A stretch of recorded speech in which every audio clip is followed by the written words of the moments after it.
আবারও আলোচনায় বগুড়া ৬ আসন। উপনির্বাচনে এই আসনের তালিকায় নাম জুবাইদা জাইমা শামিলার। সিদ্ধান্ত নেওয়া হবে বাস্তবতা বিবেচনায়। সরানো হলো তাজুলকে। ট্রাইব্যুনালের নতুন chief prosecutor advocate Aminul Islam. ঢাকার ২ সিটি সহ ৬ সিটি কর্পোরেশনের নতুন প্রশাসক নিয়োগ। নড়াইলে আধিপত্য বিস্তার নিয়ে দুই পক্ষের সংঘর্ষ। বাবা ছেলে সহ নিহত ৪, গুরুতর আহত হয়েছেন আরও ৬ থেকে ৭ জন। শক্তিশালী ঝড়ের আঘাত, নিউ ইয়র্কে ভ্রমণ নিষেধাজ্ঞা জারি। আবহাওয়া সতর্কতার আওতায় আনা হয়েছে ৫,৯০,০০,০০০ মানুষকে। এবং লেভান থেকে ৩-০ গোলে উড়িয়ে লা লিগার শীর্ষে ফিরল বার্সেলোনা। ফার্মিন লোপেজের দুর্দান্ত দূরপাল্লার শটে বড় জয় নিশ্চিত হান্সি ফ্লিকের দলের।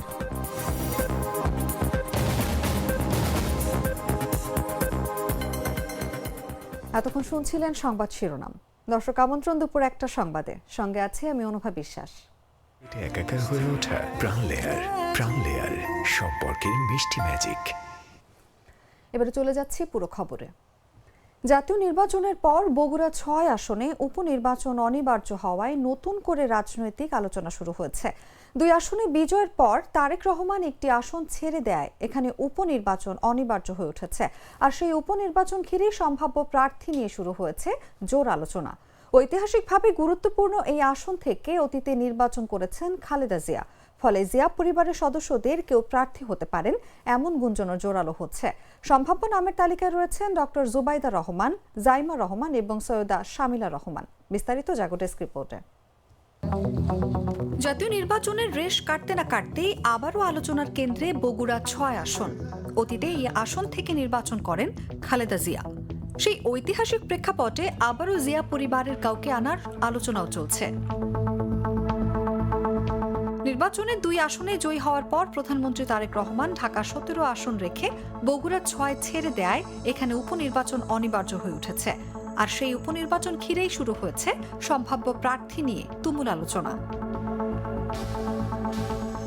গুঞ্জন শোনা যাচ্ছে এই আসনে সম্ভাব্য প্রার্থী হিসেবে প্রধানমন্ত্রী তারেক রহমানের স্ত্রী ডক্টর জুবাইদা রহমান, মেয়ে জাইমা রহমান ও প্রয়াত আরাফাত রহমান কোকুর স্ত্রী সৈয়দা শামিলা রহমানের নাম। জেলা বিএনপি নেতারা বলছেন এই আসনের সঙ্গে জিয়া পরিবারের আবেগ জড়িয়ে আছে। তবে সরকার গঠনের পর বাস্তবতা বিবেচনা করেই সিদ্ধান্ত নেওয়া হবে। এছাড়াও এই আসনের প্রার্থী তালিকায় অন্যান্যদের মধ্যে রয়েছে সাবেক সংসদ সদস্য হেলালুজ্জামান তালুকদার লালু, জেলা পর্যায়ের প্রভাবশালী নেতা সাবেক পৌর মেয়র অ্যাডভোকেট মাহবুবুর রহমান, জেলা বিএনপির সভাপতি রেজাউল করিম বাদশা ছাড়াও জিয়া পরিবারের সদস্যদের নাম প্রকাশে অনিচ্ছুক দলের কেন্দ্রীয় নেতারা বলছেন বগুড়া ৬ শুধু একটি আসন না, এটা দলের ঐতিহ্যের অংশ। এখানে এমন কাউকে দিতে হবে যিনি সরকারের প্রতিনিধিত্ব করতে পারবেন। তৃণমূল চায় এবার স্থানীয় পরীক্ষিত কাউকে দেয়া হোক। আন্দোলন সংগ্রামে যারা ছিলেন তাদের মধ্য থেকেই প্রার্থী আসা উচিত। অন্যদিকে আসনটিতে নির্বাচন করবে কিনা সেই বিষয়ে এখনো চূড়ান্ত অবস্থান নেয়নি জামায়াতে ইসলামী। দলটির নেতারা বলছেন বিষয়টি কেন্দ্রীয়ভাবে পর্যালোচনা রয়েছে। কেন্দ্র থেকে যে সিদ্ধান্ত আসবে তার ভিত্তিতেই পরবর্তী পদক্ষেপ নির্ধারণ করা হবে। দীর্ঘদিন ধরে বিএনপির ঘাঁটি হিসেবে পরিচিত বগুড়া ৬ আসন। তাই এখানে কাকে মনোনয়ন দেয়া হবে সেটি শুধু একটি উপনির্বাচনের সিদ্ধান্ত হিসেবে নয়, বরং সরকারের রাজনৈতিক বার্তা হিসেবেও দেখা হচ্ছে। নিউজ ডেস্ক, জাগো নিউজ। আন্তর্জাতিক অপরাধ ট্রাইব্যুনালের চিফ প্রসিকিউটর তাজুল ইসলামকে সরিয়ে দেওয়া হয়েছে। তার জায়গায় নতুন চিফ প্রসিকিউটর হিসেবে নিয়োগ পেয়েছেন অ্যাডভোকেট আমিনুল ইসলাম। আমিনুল ইসলাম আগে বিএনপি চেয়ারপারসন ও সাবেক প্রধানমন্ত্রী খালেদা জিয়ার দুর্নীতি মামলায় তার পক্ষে আইনজীবী দলের সদস্য ছিলেন। ওই মামলায় খালেদা জিয়া কারাদণ্ড পান। সোমবার এই বিষয়ে প্রজ্ঞাপন জারি করে আইন মন্ত্রণালয়। প্রজ্ঞাপনে জানানো হয়েছে ট্রাইব্যুনালের বর্তমান chief prosecutor advocate Mohammad Tajul ইসলামের নিয়োগ বাতিল করেছে মন্ত্রণালয়। জুলাই গণঅভ্যুত্থানের পর আন্তর্জাতিক অপরাধ ট্রাইব্যুনালে চিফ প্রসিকিউটর হিসেবে নিয়োগ পান তাজুল ইসলাম। তার নেতৃত্বে মানবতা বিরোধী ৩টি মামলা নিষ্পত্তি করেছে প্রসিকিউশন।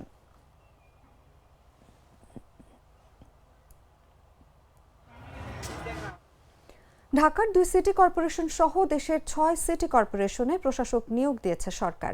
এই নিয়োগ দিয়ে রোববার স্থানীয় সরকার বিভাগ থেকে প্রজ্ঞাপন জারি করা হয়েছে। তবে এবার আমলাদের পরিবর্তে রাজনৈতিক ব্যক্তিত্বদের প্রশাসক হিসেবে নিয়োগ দেওয়া হলো। ঢাকা দক্ষিণ সিটি কর্পোরেশনের প্রশাসক নিয়োগ পেয়েছেন মোহাম্মদ আব্দুস সালাম। অন্যদিকে মোহাম্মদ শফিকুল ইসলাম খান ঢাকা উত্তর সিটি কর্পোরেশনের প্রশাসক হয়েছেন। এছাড়া Nazrul Islam Manju Khulna city corporation, Abdul Kaiyum Chowdhury Sylhet city corporation, Mohammad Shakhawat Hossain Khan Narayanganj city corporation এবং মোহাম্মদ শওকত হোসেন সরকার গাজীপুর সিটি কর্পোরেশনের প্রশাসক নিয়োগ পেয়েছেন। স্থানীয় সরকার অধ্যাদেশ 2024-এর ধারা 25-এর ক এর উপধারা 1 অনুযায়ী কর্পোরেশন গঠিত না হওয়া পর্যন্ত বা তাদের সিটি কর্পোরেশনগুলোতে পূর্ণকালীন প্রশাসক হিসেবে নিয়োগ দেওয়া হলো বলে প্রজ্ঞাপনে জানানো হয়। গ্লিটারের টুইন লেমন ও অ্যান্টিব্যাকটেরিয়াল ফর্মুলা বাসনকে চকচকে জীবাণুমুক্ত করে আমাদের দেয় গ্লিটার গ্যারান্টি। প্রতিরক্ষা গোয়েন্দা মহাপরিদপ্তরের নতুন মহাপরিচালক হিসেবে দায়িত্ব পাচ্ছেন ব্রিগেডিয়ার জেনারেল মোহাম্মদ কায়সার রশিদ চৌধুরী। তাকে মেজর জেনারেল পদে পদোন্নতি দিয়ে এই সংস্থায় নিয়োগ দেওয়া হয়েছে। প্রতিরক্ষা মন্ত্রণালয়ের একটি সূত্র জানায়, ডিজিএফআই এর বর্তমান মহাপরিচালক মেজর জেনারেল মোহাম্মদ জাহাঙ্গীর আলমকে রাষ্ট্রদূত হিসেবে পরবর্তী দায়িত্ব দিতে পররাষ্ট্র মন্ত্রণালয়ে বদলি করা হয়েছে। এছাড়া আর্মি ট্রেনিং অ্যান্ড ডক্ট্রিন কমান্ডের জিওসি লেফটেন্যান্ট জেনারেল মাইনুর রহমানকে সেনাবাহিনীর চিফ অব জেনারেল স্টাফ হিসেবে দায়িত্ব দেওয়া হয়েছে। আগের CGS lieutenant general Mizanur Rahman Shamim সম্প্রতি অবসরে গেছেন। এছাড়া বর্তমান PSO lieutenant general SM. Kamrul হাসানকে রাষ্ট্রদূত হিসেবে পরবর্তী দায়িত্ব দিতে পররাষ্ট্র মন্ত্রণালয়ে বদলি করা হয়েছে। এদিকে চট্টগ্রামের 24 পদাতিক ডিভিশনের GOC major general Mir Mushfiqur রহমানকে লেফটেন্যান্ট জেনারেল হিসেবে পদোন্নতি দিয়ে সশস্ত্র বাহিনী বিভাগের প্রিন্সিপাল স্টাফ অফিসার করা হয়েছে।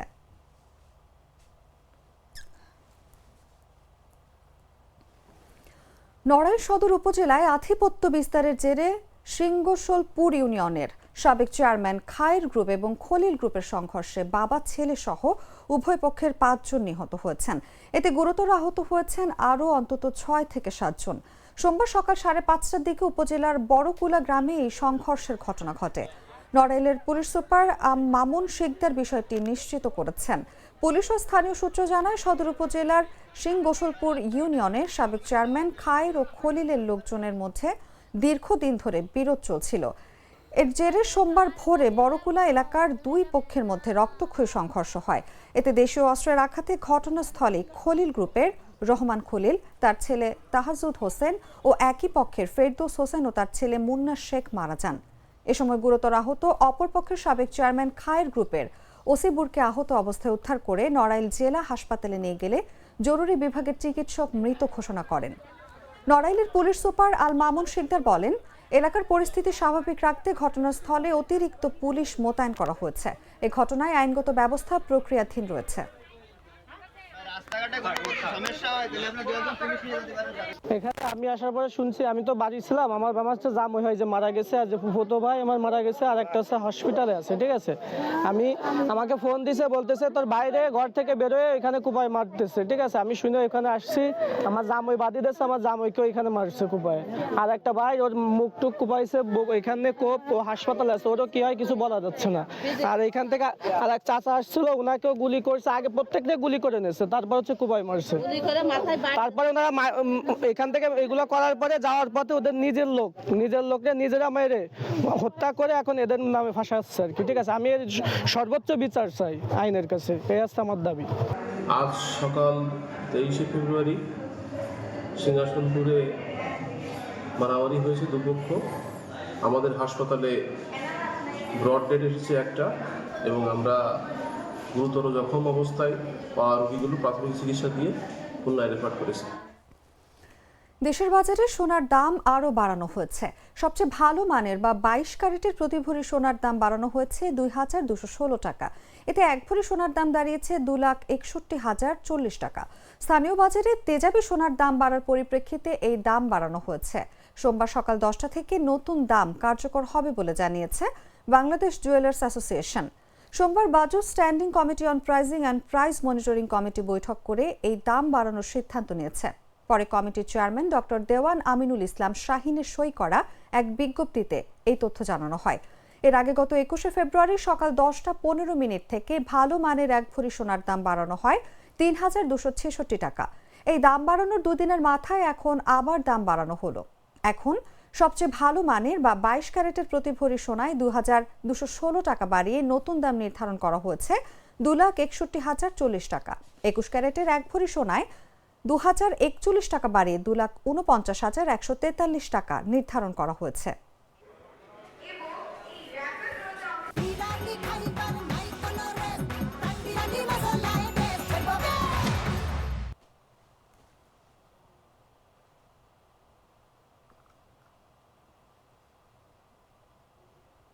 জানাবো আন্তর্জাতিক সংবাদ।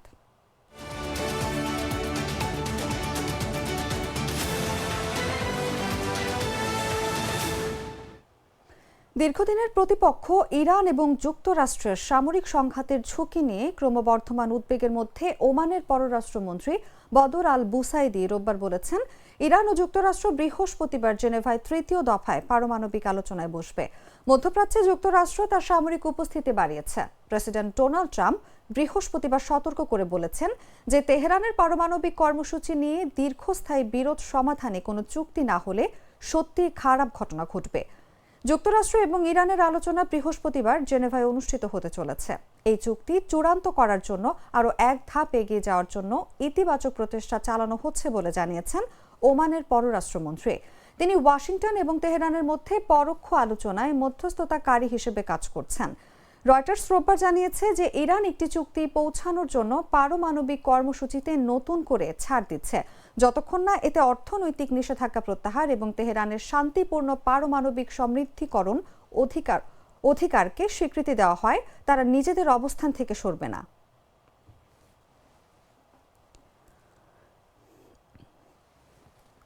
শক্তিশালী তুষারঝড়ে বিপর্যস্ত যুক্তরাষ্ট্রের উত্তর পূর্বাঞ্চল। প্রায় 5,90,00,000 মানুষকে আবহাওয়ার সতর্কতার আওতায় আনা হয়েছে। একাধিক অঙ্গরাজ্যে জারি হয়েছে জরুরি অবস্থা। নিউ ইয়র্ক সিটিতে ভ্রমণ নিষেধাজ্ঞা আরোপের পাশাপাশি বাতিল হয়েছে হাজার হাজার ফ্লাইট, আর বিভিন্ন এলাকায় দেখা দিয়েছে ব্যাপক বিদ্যুৎ বিভ্রাট। বিস্তারিত জাগো ডেস্ক রিপোর্টে। যুক্তরাষ্ট্রের উত্তর পূর্বাঞ্চলে শক্তিশালী ঝড় আঘাত এনেছে। 5,90,00,000 মানুষকে আবহাওয়া সতর্কতার আওতায় আনা হয়েছে। বিভিন্ন স্থানে বিদ্যুৎ বিভ্রাট দেখা দিয়েছে এবং নিউ ইয়র্ক সিটিতে ভ্রমণ নিষেধাজ্ঞা জারি করা হয়েছে। Massachusetts, Connecticut, Delaware, new jersey এবং রোডে আইল্যান্ড সহ একাধিক রাজ্যে জরুরি অবস্থা ঘোষণা করা হয়েছে। তুষারঝড়ের কারণে বেশ কয়েকটি রাজ্যে ভ্রমণের ওপর বিধিনিষেধ বা নিষেধাজ্ঞা জারি করা হয়েছে এবং হাজার হাজার ফ্লাইট বাতিল করা হয়েছে। আবহাওয়ার পূর্বাভাসে বলা হয়েছে, রোববার সন্ধ্যা থেকে সোমবার পর্যন্ত যুক্তরাষ্ট্রের উত্তর পূর্বাঞ্চল এবং কানাডিয়ান মেরিটাইমের বেশিরভাগ অংশ প্রভাবিত হবে। প্রায় এক দশকের মধ্যে এই অঞ্চলের বেশিরভাগ অংশে এটাই সবচেয়ে শক্তিশালী ঝড় বলে মনে করা হচ্ছে। ঝড়ের প্রভাবে তুষারপাত, তীব্র বাতাস এবং উপকূলীয় বন্যা আঘাত হানতে পারে। প্রায় 4 কোটি মানুষ তুষারঝড়ের সতর্কতার আওতায় রয়েছে এবং আরও 1,90,00,000 মানুষ শীতকালীন ঝড়ের সতর্কতার আওতায় রয়েছে, যা সেন্ট্রাল অ্যাপালাচিয়ান থেকে উপকূলীয় মেইন পর্যন্ত বিস্তৃত হতে পারে। এরই মধ্যে নিউ জার্সিতে 20,000-এর বেশি বাড়িঘর বিদ্যুৎ বিচ্ছিন্ন হয়ে পড়েছে। ট্র্যাকিং ওয়েবসাইট poweroutage.us এর তথ্য অনুসারে ভার্জিনিয়া, ডেলাওয়্যার এবং মেরিল্যান্ডে আরও হাজার হাজার মানুষ বিদ্যুৎ বিচ্ছিন্ন অবস্থায় রয়েছে। ফ্লাইট ট্র্যাকিং ওয়েবসাইট ফ্লাইট অ্যাওয়ারের তথ্য অনুসারে রোববার প্রায় 3,900 মার্কিন ফ্লাইট বাতিল করা হয়েছে এবং আরও শত শত ফ্লাইট বিলম্বিত হয়েছে। জাতীয় আবহাওয়া পরিষেবা সতর্ক করে দিয়েছে যে ঝড়ের কারণে প্রতি ঘন্টায় আনুমানিক 2-3 ইঞ্চি বৃষ্টিপাত হতে পারে এবং তুষারপাত 1-2 ফুট পর্যন্ত হতে পারে। ফলে ভ্রমণ পরিস্থিতি প্রায় অসম্ভব হয়ে উঠতে পারে। তুষার ঝড়ের পরিস্থিতি উত্তর পূর্ব মার্কিন যুক্তরাষ্ট্রের কিছু অংশে ভ্রমণকে অত্যন্ত বিপজ্জনক করে তুলতে পারে বলেও সতর্ক করা হয়েছে। সংবাদ শেষ করব খেলার খবর জানিয়ে।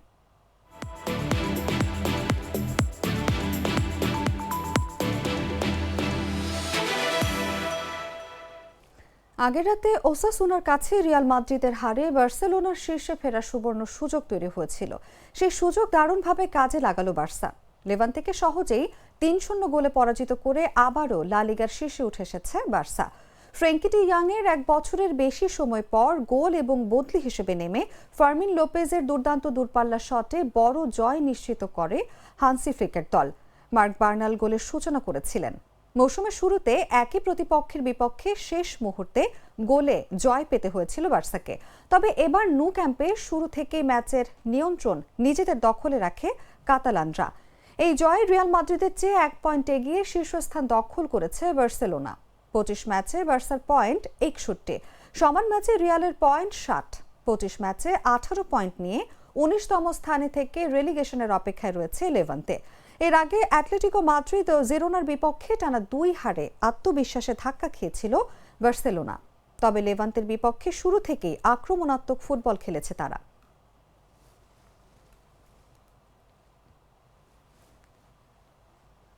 সংবাদ শেষ করার আগে শিরোনামগুলো জানিয়ে দিচ্ছি আরো একবার।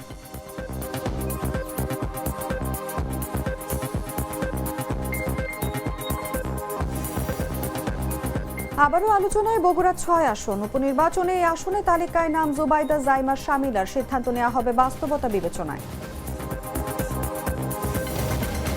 সরানো হলো তাজুলকে। ট্রাইব্যুনালের নতুন chief prosecutor advocate Aminul Islam. ঢাকার 2 সিটি সহ 6 সিটি কর্পোরেশনের নতুন প্রশাসক নিয়োগ। নড়াইলে আধিপত্য বিস্তার নিয়ে 2 পক্ষের সংঘর্ষ। বাবা ছেলে সহ নিহত 4, গুরুতর আহত হয়েছেন আরো 6 থেকে 7 জন। শক্তিশালী ঝড়ের আঘাত। নিউ ইয়র্কে ভ্রমণ নিষেধাজ্ঞা জারি। আবহাওয়ার সতর্কতার আওতায় আনা হয়েছে 5,90,00,000 মানুষকে। এবং লেভান্তেকে 3-0 গোলে উড়িয়ে লা লিগার শীর্ষে ফিরল বার্সেলোনা। ফার্মিন লোপেজের দুর্দান্ত দূরপাল্লা শটে বড় জয় নিশ্চিত হান্সি ফ্লিকের দলের।